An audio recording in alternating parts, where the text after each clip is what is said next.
محترم عابدی صاحب، اما ارسلان صاحبہ، سب سے پہلے تو شکر گزار ہوں، اور پھر اس اہم موضوع پر کچھ کہنے کو موقع میسر آ رہا ہے۔ بہت خوبصورت گفتگو مجھ سے پہلے علامہ حیدر علوی صاحب اور علامہ سید سجاد حسین کاظمی صاحب نے بہت خوبصورت پیرائے میں بات کی۔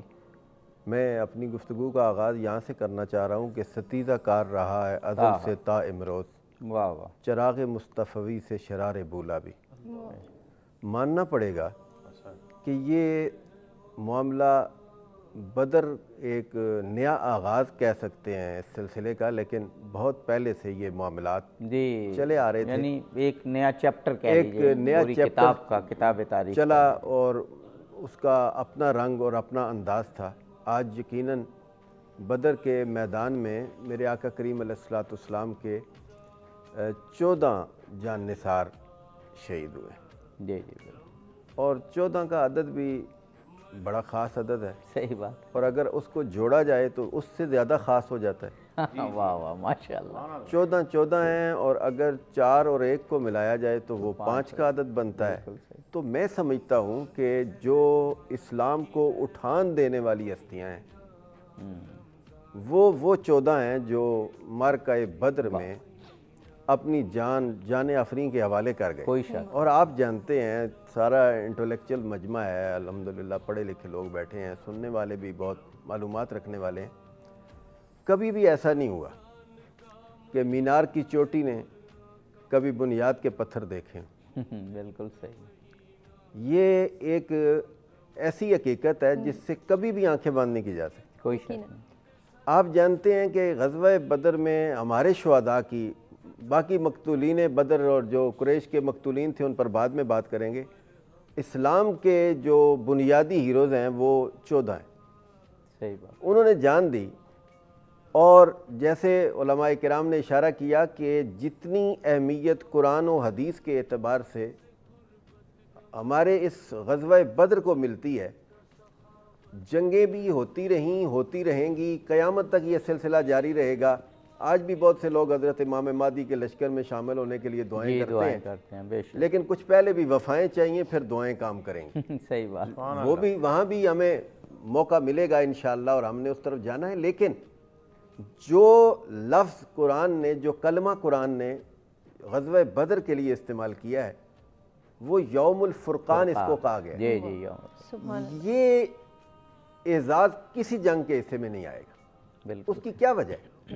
میں یہ سمجھتا ہوں کہ اگر 14 پر، بنیادی 14 شہداء پر قیامت کی صبح تک آنے والا شہید کھڑا ہے، بالکل ٹھیک، تو ماننا پڑے گا کہ غزوہ بدر کی فتح پر ہر فتح بھی کھڑی نظر آتی ہے۔ جی کوئی شک نہیں، اس لیے اسلام نے بڑے بڑے معرکے سر کیے ہیں، رومن اور پرشین امپائر کو اپنے زیر نگین کیا ہے، لیکن اس رومن اور پرشین امپائر کی شکست یقیناً ہمیں کسی بھی دور میں نظر آئے گی، چاہے وہ اسلام کا کوئی بھی دور ہو، لیکن کبھی بھی بدر والوں کو بلا کر وہ مینار کھڑا ہوتا نظر نہیں آتا۔ کوئی شک نہیں، لہٰذا وہ لوگ جو غزوہ بدر میں گئے وہ کمال کے تھے، وہ عظمت والے تھے، وہ شان والے تھے، لیکن آپ جانتے ہیں کہ غزوہ بدر 13 سالہ مکی دور کے بعد یقیناً جو ہی آپ مدینہ طیبہ میں سرکار دو عالم صلی اللہ علیہ وسلم جلوہ افروز ہوئے، تو عین 17 ماہ کے بعد سرکار کو 12 رمضان المبارک کو مدینہ شریف سے بھی کوچ کرنا پڑا۔ لیکن کس انداز سے سرکار دو عالم صلی اللہ علیہ وسلم تشریف لے گئے اور کس رنگ سے مجاہدین گئے، آپ جانتے ہیں کہ یہ طاقتیں شروع سے حق اور باطل نے اپنے آمنے سامنے رہنا ہے، اور کبھی بھی ایسا نہیں ہو سکتا کہ باطل مقابل نہ ہو اور حق نکھر جائے۔ واہ واہ، کبھی بھی ایسا نہیں ہو سکتا کہ اندھیرا سامنے نہ ہو تو روشنی نکھر جائے۔ کبھی بھی ایسا نہیں ہو سکتا کہ جہالت سامنے نہ ہو تو شعور کا نام آ جائے۔ میں سمجھتا ہوں کہ شعور کی کرن اجاگر کرنے کے مرحلے کا نام، روشنی کی کرنوں کو کائنات میں بکھیرنے کے مرحلے کا نام، اور سرکار دو عالم صلی اللہ علیہ وسلم کی محبت کی ذو افشانیوں کو پوری کائنات پر محیط کرنے کے مرحلے کا نام اگر دیا جائے تو اس کا نام یوم الفرقان یا غزوہ بدر ہے۔ واہ ماشاءاللہ۔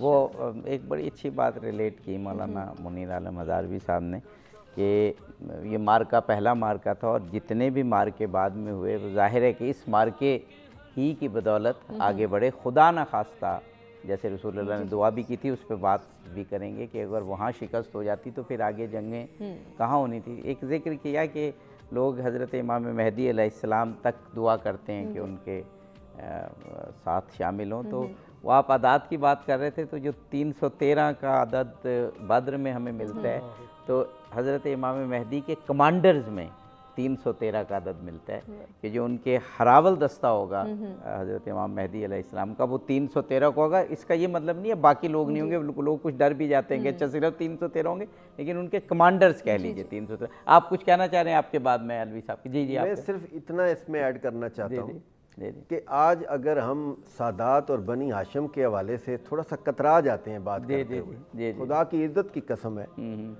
جب انصار میں سے 3، میں چونکہ اس وقت نام مینشن نہیں کر سکوں گا وقت کی نزاکت کو پیش نظر رکھتے ہوئے، تو جب وہ چھلانگ لگا کے آئے تو قریش نے اپنے مقابل مانگے، تو کملی والے نے، میں سمجھتا ہوں انصار ریزرو تھے، وہ انصار ہے، نام ہی ان کا انصار ہے۔ مدینہ طیبہ کا ایک مجاہد آپ لے لیں، ایک ایمان والا لے لیں، پورے عرب کے ایمان کو تولیں، وہ مدینے والے کا ایمان ان سے بالا تر ہو جائے۔ بالکل صحیح۔ لیکن سرکار دو عالم صلی اللہ علیہ وسلم کے ساتھ مہاجرین میں جانے والے بھی اور لوگ بھی موجود تھے، لیکن کیا کہنے، میرے آقا کریم نے فرمایا قیامت کی صبح تک میں اسلام کی بنیاد رکھ کے جا رہا ہوں، میں اگر آواز دوں گا تو یا مولا علی کو دوں گا، یا امیر حمزہ کو دوں گا، یا ابو عبیدہ کو دوں گا۔ بالکل۔ اور یہی وجہ ہے کہ اس گھرانے کا بنیاد فراہم کرنا اسلام کیا کو، بات ہے، یہ اس پر انشاءاللہ آگے بات کریں گے۔ جی، آپ نے اس کی ابتدا رکھ دی کیونکہ پہلا وہ تھا، تو ہم کہتے ہیں اس کا پس منظر